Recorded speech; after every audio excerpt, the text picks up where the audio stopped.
Это легендарный среднеформатный пленочный Hasselblad 500CM с 6-сантиметровой квадратной матрицей, апертурным затвором, пентапризмой и влюбляющим в себя звуком затвора. А это кадры, сделанные на него.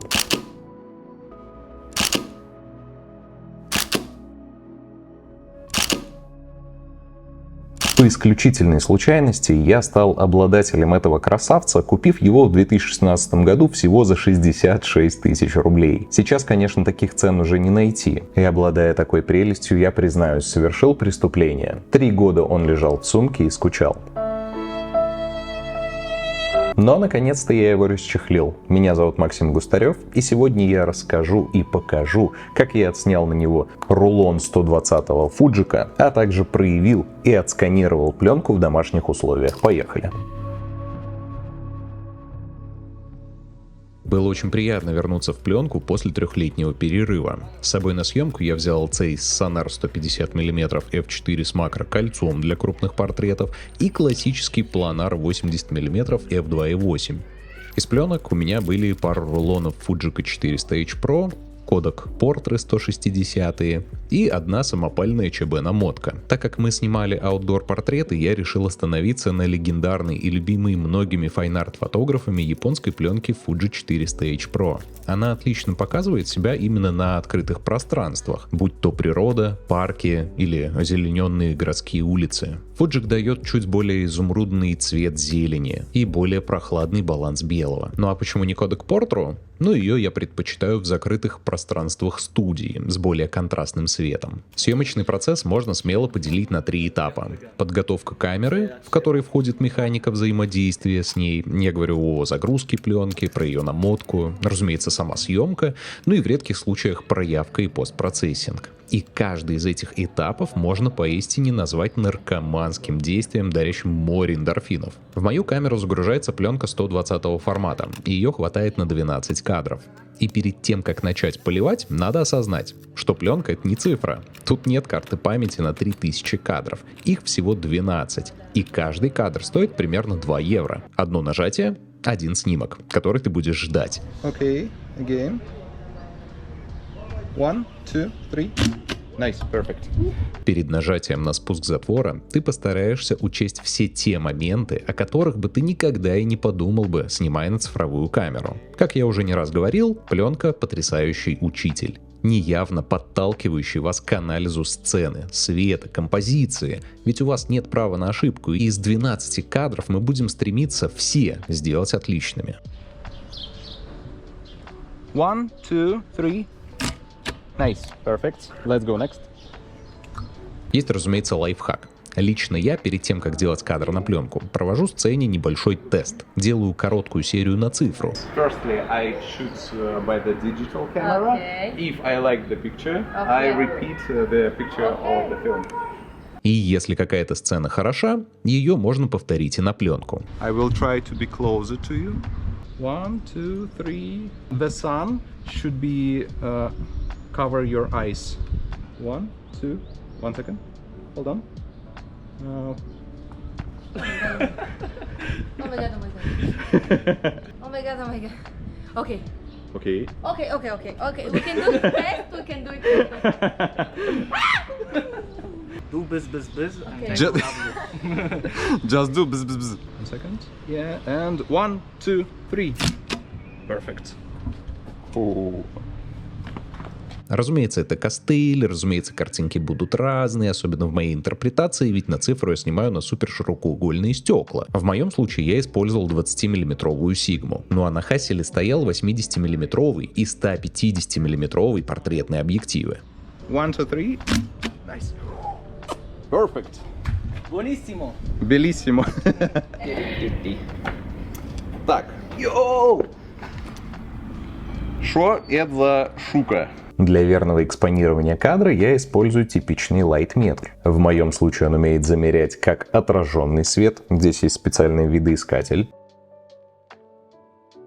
так и падающий свет на вот эту белую полусферу. У меня диафрагма f2.8. F2.8. Да, то есть я должен подобрать такую выдержку. Ну, в данном случае он показывает 1000, но это очень короткая выдержка, поэтому я поставлю 1500, и будет у меня небольшое переэкспонирование. И, соответственно... Ну, пленка это простет.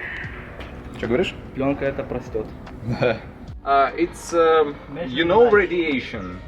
No. Radiation. Radiation. Yes. Важно учитывать, что лайтметр показывает абсолютную экспопару, ну, плюс-минус с погрешностью. И снимая на пленку, показания, которые вы видите на экране лайтметра, лучше всего изменить. Пленка любит цвет, и при возможности выдержку стоит на 1-2 стопа делать длиннее. 1,250 f2.8, но мы хотим немножечко картинку пересветить, поэтому на 1 стоп я буду делать выдержку более длинной, то есть уже использовать не 1,250, а 1,125. Еще один вариант проверить выдержку. Я могу поставить диафрагму такую же на цифровом фотоаппарате, поставить аналогичный ISO 400 и подобрать уже выдержку. И вот как только мы будем получать уже конкретный пересвет, в данном случае как раз выдержка 1,125 даст мне очень хорошее заполнение светом. К счастью, многие лайтметры имеют встроенную функцию сдвига экспозиции. Мой не исключение. На обратной стороне в гнезде с батарейками есть кнопка, зажав которую можно скорректировать экспопару. Лично я решил оставить абсолютное значение, и увеличение выдержки на 1 стоп я делаю в голове. Чик. Перфект. Еще при покупке Hasselblad я дополнительно приобрел удобную пентапризму. В отличие от классической шахты, она позволяет фотографу быть более подвижным. А самое главное, при визировании картинка не зеркалится, и выстраивание композиции становится простым, как на цифровую камеру. 2, 3. Nice. And second picture. По этой же причине камеру очень легко поднять над головой, в результате чего становится доступна точка съемки сверху. Кручу-верчу, заплыть хочу. Окей. 1, 2, 3. Nice. I like the sound. Yes. Тоже считаю это очень приятным плюсом, дающим Hasselblad преимущество перед такими камерами, как Mamiya RB и RZ67, на которые я тоже когда-то давно снимал. Так, я что хотел? Я хотел сделать ее close-up. Oh my god, yes. Мик. Я на самом деле везучий человек, потому что у меня есть на Hasselblad полностью механическое макрокольцо. Для клоузапа я решил воспользоваться 150-мм сонаром с проставкой в виде макрокольца. Оно позволяет уменьшить МДФ и тем самым приблизить камеру к портретируемому. Здесь у нас уже диафрагма f4, соответственно, выдержка должна быть подлиннее. Но я все равно поставлю 1,125, я лучше тали вытащу из тени.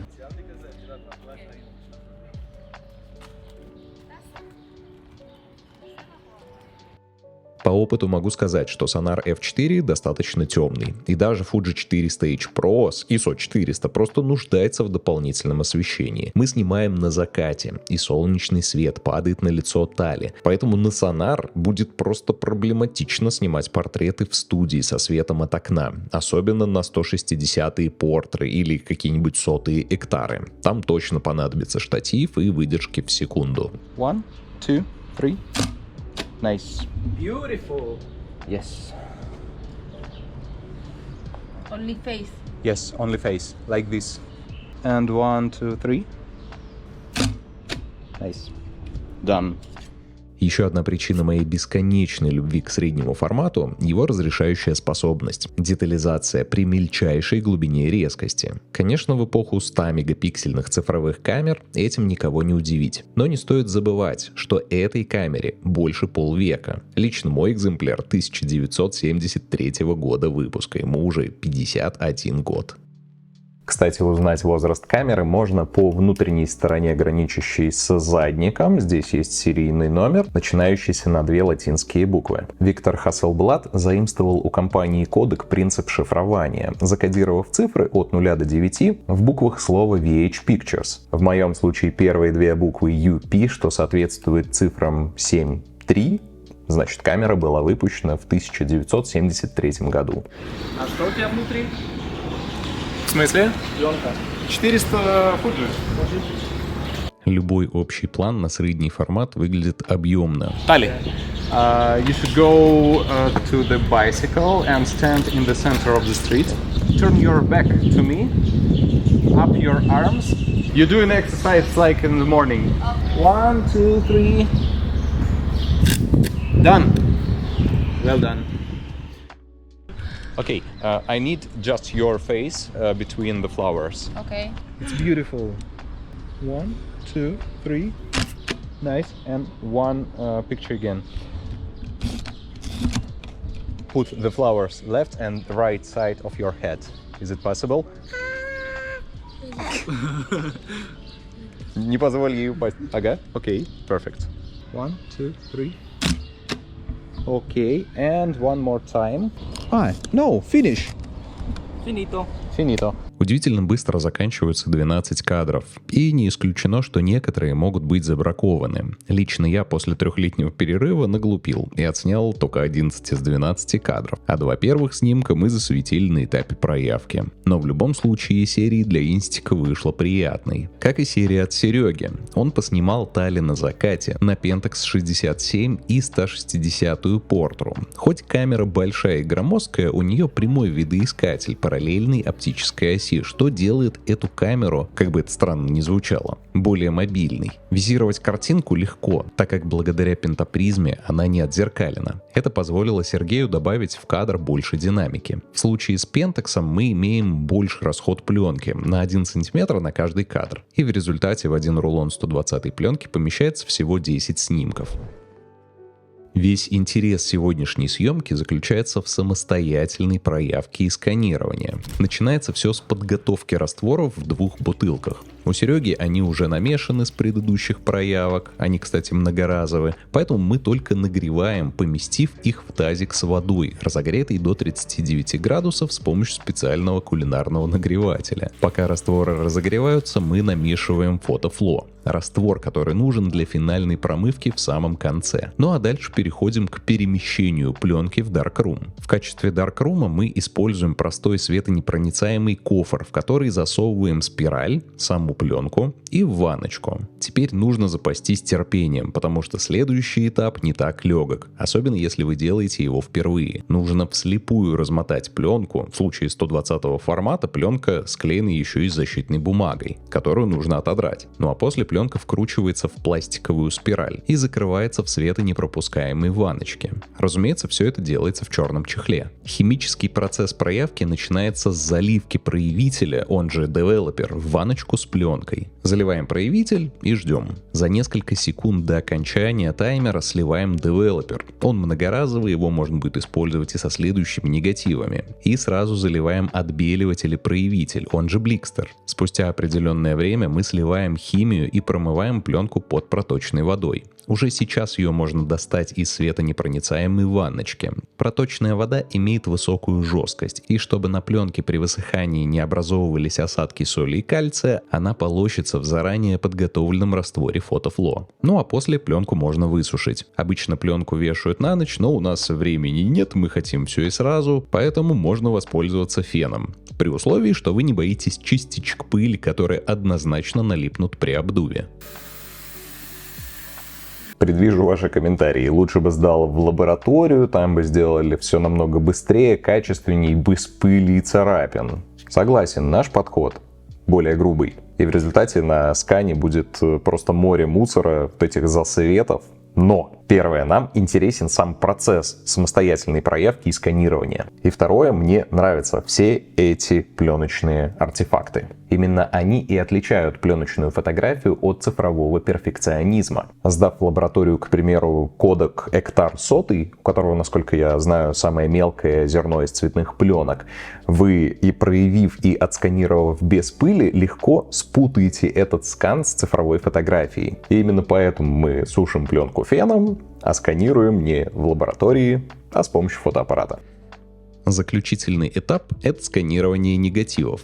В фотолабораториях используют дорогостоящие сканеры, мы же обойдемся цифровым сканированием через фотоаппарат. И тут у нас 2 подхода. Сергей более подготовленный. Он использует 100-мм макрообъектив на 33-мегапиксельном Canon, установленном на перевернутый штатив. Сама пленка загружается в специальную форму, распечатанную на 3D принтере. Весь этот бутерброд мы размещаем на белом экране iPad. Настройка оборудования включает в себя подгонку высоты камеры и настройку фокуса, которая делается вручную. Желательно, чтобы пленочный кадр вписывался в размер цифрового. Именно поэтому нам нужен макрообъектив. И чем большее фокусное расстояние на нем, тем более плоской будет зона фокуса и более резкими будут края кадра. Особенно это важно при фотографировании среднеформатных пленок. Лаборатория у Сергея. Сразу отправляемся за комп. Для цифрового инвертирования отснятых негативов Сергей использует сторонний софт, достаточно известный плагин Negative Lab Pro, который анализирует кадр и создает свой уникальный цветовой профиль, условно LUT. Разумеется, мне очень интересной стала тема самостоятельной проявки и сканирования пленки в домашних условиях. И однозначно все необходимое оборудование для этого я приобрету. Ну а сейчас... Интересно, возможно ли отсканировать пленку без штатива, без макрообъектива и без плагина? Вот мой сетап. Как говорится, из говна и палок. Тут у нас две стеклянные пластины с черной картонкой и вырезом под средний формат. Камера Sony A7C с надетым 35 мм f1.4 арт-объективом от Sigma. Также я накрутил бленду. Посередине у нас узкое макрокольцо за 500 рублей с Алика. И все это водружается на маленькую LED-панель от Raylab с диффузором. В собранном виде я зажимаю негатив между двух стекол. Ставлю камеру блендой на стекло. Благодаря этому я могу работать без штатива и не переживать за перпендикулярность оптической оси камеры по отношению к плоскости кадра. Я уверен, что там будет строго 90 градусов. На закрытую диафрагму f16 я получаю практически полное совпадение площади слайда с сенсором камеры. Чутка обрезается верхушка и низ. И чтобы получить весь кадр без обрезанных рамок, я прибегаю, тут не угорайте, к панорамированию. Это отлично работает. Отснятые RAW-файлы я проявляю в Camera Raw без плагина.